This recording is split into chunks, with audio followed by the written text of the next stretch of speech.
Joining us now with the investor takeaways from last night's State of the Union speech, Libby Cantrell, head of public policy for PIMCO, and Dan Clifton, head of policy research and a partner at Strategas.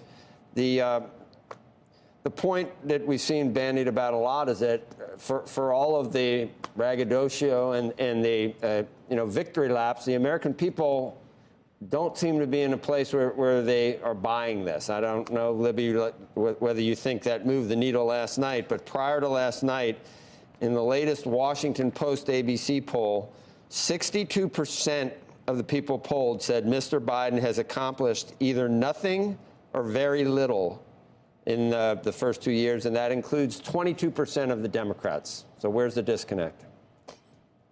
Yeah, I mean, there is quite a bit of cognitive dissonance in many ways, at least according to the White House. I mean, what you saw last night was President Biden really trying to remind voters in some ways of all of the things that he and last year's Congress were able to get through, whether it was the bipartisan infrastructure bill or the Inflation Reduction Act or what have you. There's also a bit of a victory lap on the jobs numbers and manufacturing jobs specifically. But Joe, and I think this sort of speaks to the polling, he really was leaning into what else he needed to do. I mean, I think there was a recognition in that speech that for all of these bills that have been passed and signed into law, that there was more to do. In some ways, it was an acknowledgement, more to do in the next 2 years, but also an opening salvo for what is likely going to be his 2024 campaign as well. Dan, in his own party, 58% want a different candidate. So yeah. That's why it just kind of rings hollow. And we just heard again from one of his people that historic deficit reduction and historic job gains.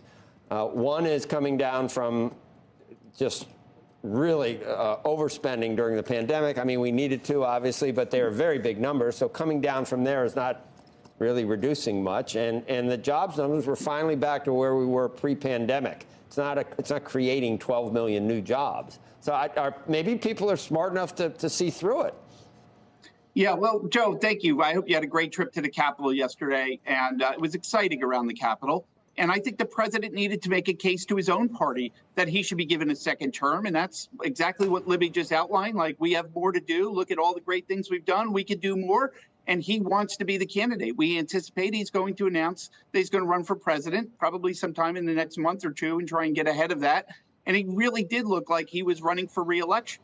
He also believes that we have a lot more to do. And what I think he was trying to do was really get out in front of what the big issues are going to be for this year. He tried to frame the debt ceiling before the Republicans had a real chance to do that by saying you should do this unencumbered. Trump ran up the debt. He's getting out in front of that argument. And that's going to be played over and over and over again. And so when we talk about what you could do in divided government, it's really going to be about these must-pass bills legislation, such as the debt ceiling has to be raised. And the president was openly negotiating on whether we were going to cut Social Security and Medicare in front of the State of the Union last night. It was amazing to watch.